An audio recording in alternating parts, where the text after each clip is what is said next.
Filipinos that we are putting on the front line. Nakakahiya kayo. Dinudungisan nyo ang pagiging Filipino ng Pilipinas. Mga putang ina kayo! Lumabas kayo dyan! Kayong lahat! Mga putang ina! Darating ang araw na mapupuno ang taong bayan. Tandaan nyo to. Walang makakaligtas.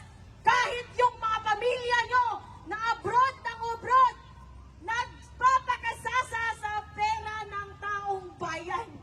At sa mga Filipino na nakikinig lang, walang ginagawa. Dahil hindi pa sila apektado ng korupsyon. Dahil hindi pa sila naabot ng korupsyon.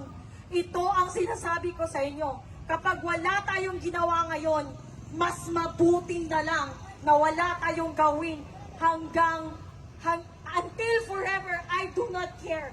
If you stay silent right now, just stay silent as quiet as a mouse forever. Dahil hindi nyo alam ang impact ng inyong pagiging neutral. Nang wala kayong kinu-call out, it's like an indirect permission given to these corrupt officials on the House of the Representatives.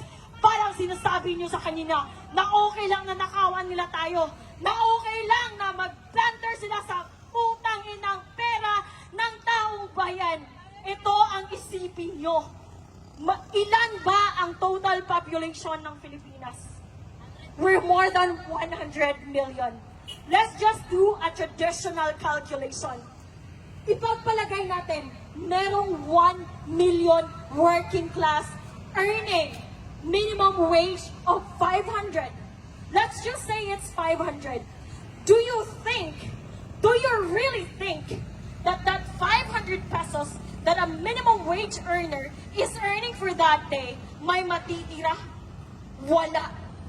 And what is the 12% value-added tax for that 500 pesos that the 1 million traditional assumpted numbers, ano ang value? It's 60 pesos for the 500 pesos spent for on a daily basis. So ipagpalagay natin 60 pesos and merong 1 million minimum wage earners, that's 60 million pesos of value-added tax na napupunta sa pamahalaan. 60 million pesos. And come to think of it, it's not just value-added tax, it's not just 1 million Filipino minimum age earners. Ang daming tao, putang ina. Try to multiply 60 million pesos on a daily basis times 50 million Filipinos. Ang yaman ng Pilipinas. Pero meron tayong ospital na walang gamot. Meron tayong mga public hospital na walang higaan. At kung meron man, sira-sira ang higaan. Sasabihin na walang ayuda kung hindi magbibigay si Martin Romualdez. Putang ina mo, bakit pinangalanan mo ng Romualdez Hall ang isang espasyo na nasa Kongreso? Hindi mo pera yan. Hindi mo pera yan. Ang kapal ng pagbumukha niyong lahat. You are doing a syndicated, organized plunder against the Filipino people. Nakakahiya kayo. Ayokong maging Filipino dahil kung kayo lang ang halimbawa ng pagiging Filipino, mas mabuti na lang na hindi ako maging Filipino.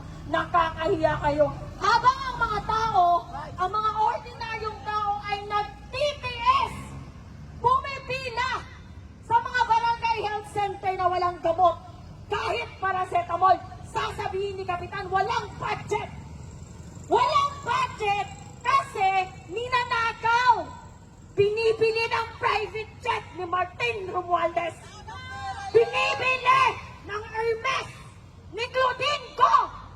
Binibili ng Balenciaga ng mga putang inang nepo wife and nepo mistresses nyo.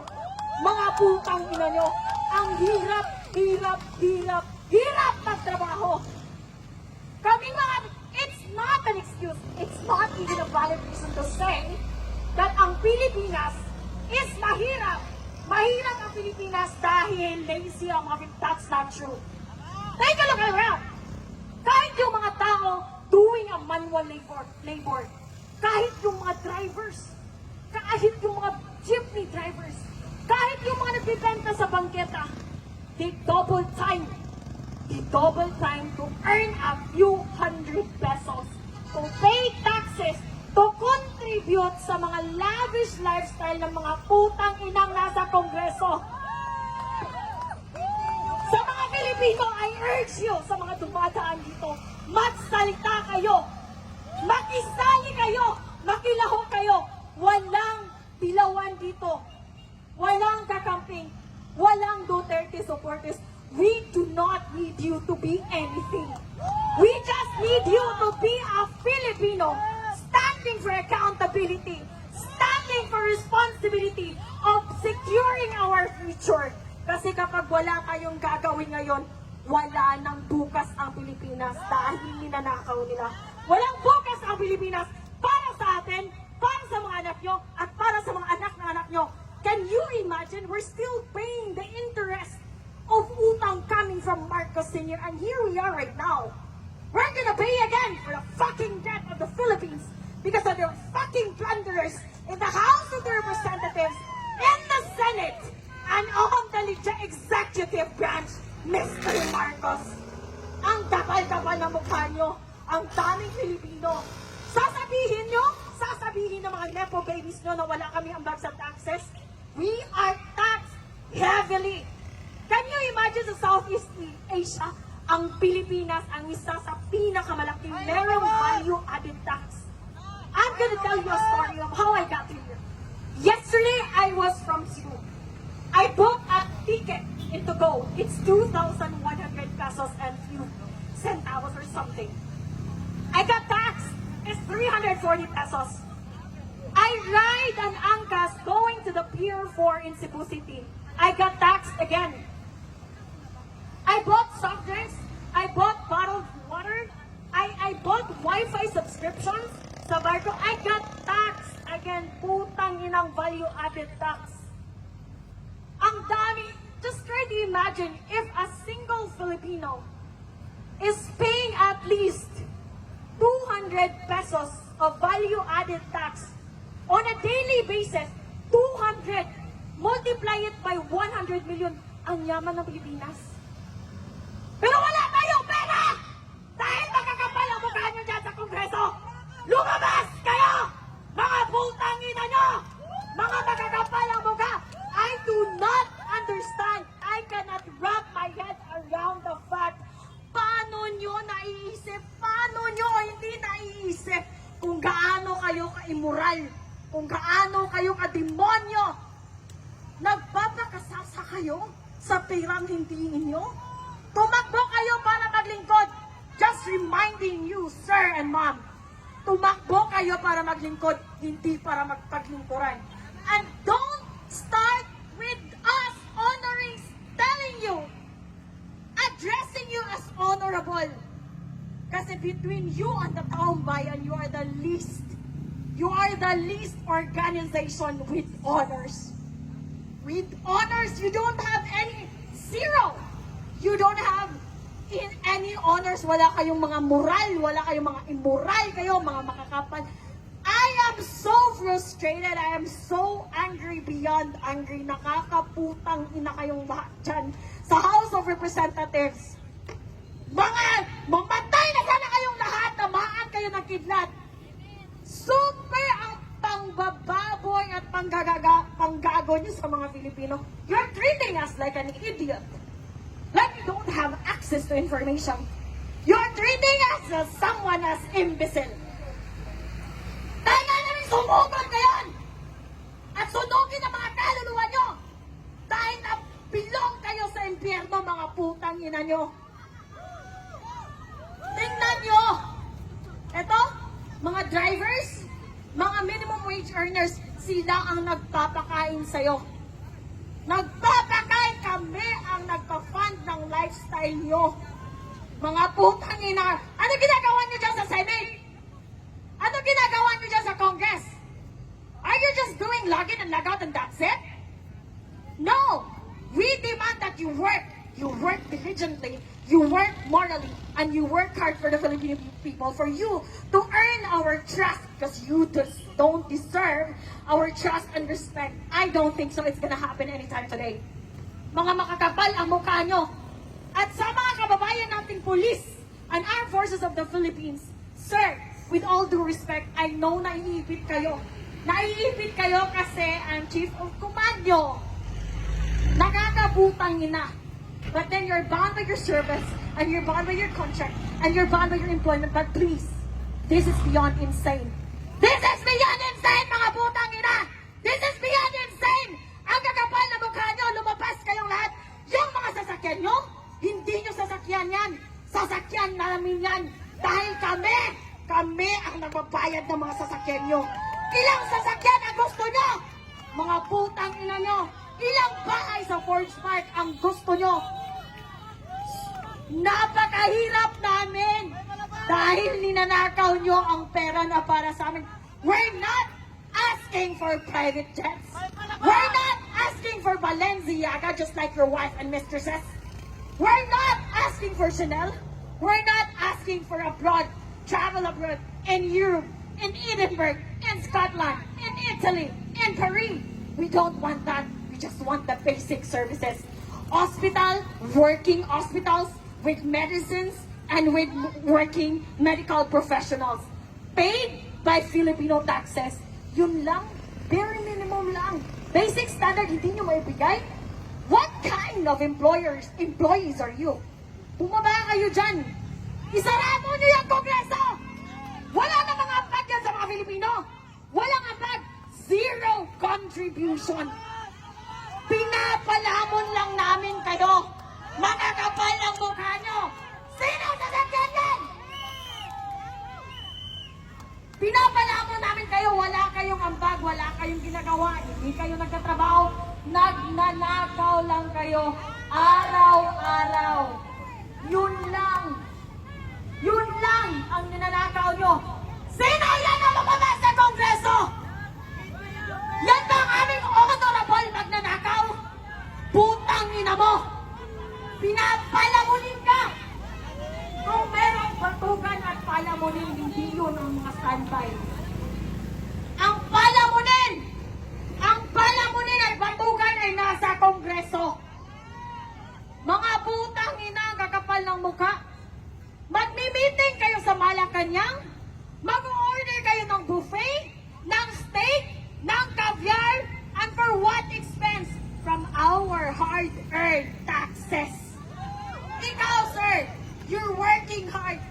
Pera mo ang ginagasto ng mga putang inang ito na nasa Kongreso. Isara nyo yan!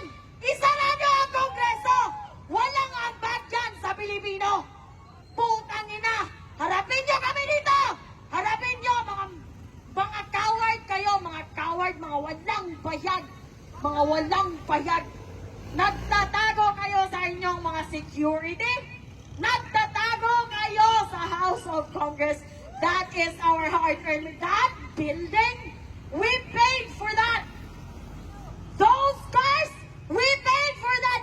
Maybe even the air you fucking breathe, we paid for that. The very least that you can do is to provide the basic services for ordinary people. Yet, you are so fucking incompetent that you don't know how to do that. Para kayong kaklase ko nung elementary. Andun sa klase, hindi nakikinig, bobo na nga, hindi pa nag-aaral, pumupunta lang sa paaralan para sa baon. Bakit ganyan ang mga kongreso natin? Bakit ganyan ang mga congressman natin, mga putang ina? Ito ang pakiusap ko sa mga kababayan ko. Dalawa, I have two requests from my fellow Filipinos. Una, please, let's have a fucking standard when it comes to voting. Tingnan nyo si Lito Lapid. Quiet! was a mouse. Tingnan nyo si Risa Ontiveros. Diba? Ang ingay. Nakakarindi. Pero flood control projects, she's quiet as a fucking mouse. Eh? Eto, viral to na video. Tito Soto, my God, dear, I'm here. I'm finally here, Tito Soto! I'm here! And I'm gonna say it again. What makes you qualified to become the Senate President? You don't belong there. You belong in Itbulaga. You cannot even create a simple, cohesive, concise introduction. How are you gonna enforce, amend, approve laws? Being a politician is very technical. It's being very technical. Kapag bobo ka, umalis ka na dyan. Well, anyway, sabi nga nila, intelligence is limited. Stupidity is endless. Unfortunately, meron tayong endless supply of stupidity both in the House of Congress and in the Senate and in the executive branch. Nakakaputang ina nyong lahat. Hindi nyo pag-aari ang Pilipinas. Hindi nyo pag-aari ang taxes namin. Hindi nyo pag-aari ang mga Pilipino. Tumigil kayo. Tumigil kayo, bumaba kayo. Isauli nyo ang mga perang ninakaw nyo. Matanong lang, nasaan na si Martin Romualdez? Balita ko raw. He deregistered his private jet. Is that true? Patanong sa mga tuta mo dyan sa Kongreso. Tanongin mo sila. Pakitanong sa mga tuta ni Martin Romualdez dyan sa Kongreso. Where is your fucking boss right now? Did he go abroad with his stolen money? And he's not gonna come back here? Ito, tandaan mo, Martin Romualdez, we will not forget. Not even sa mga anak mo, sa mga anak ng anak mo, at sa mga anak ng anak ng anak mo. It will be an awesome reminder of the dark history of the Philippines that once upon a time, we have a lame-duck sitting idiot president controlled by this evil House Speaker, Martin Romualdez, aided and supported by his mini crocodiles at the House of Congress, supported by the senators na walang magawa sa buhay, kundi maging achievement ang pagsisisi, paninisi sa previous administration. Wala na ba kayong achievement na iba? Yun lang? Ganon kayo ka-incompetent? Like even a simple person, ordinary person can see through all your evil intentions, can see through all your stupidity, the maneuvers, the cover-ups. We see through it all. Hindi kami bobo, mga putang ina nyo.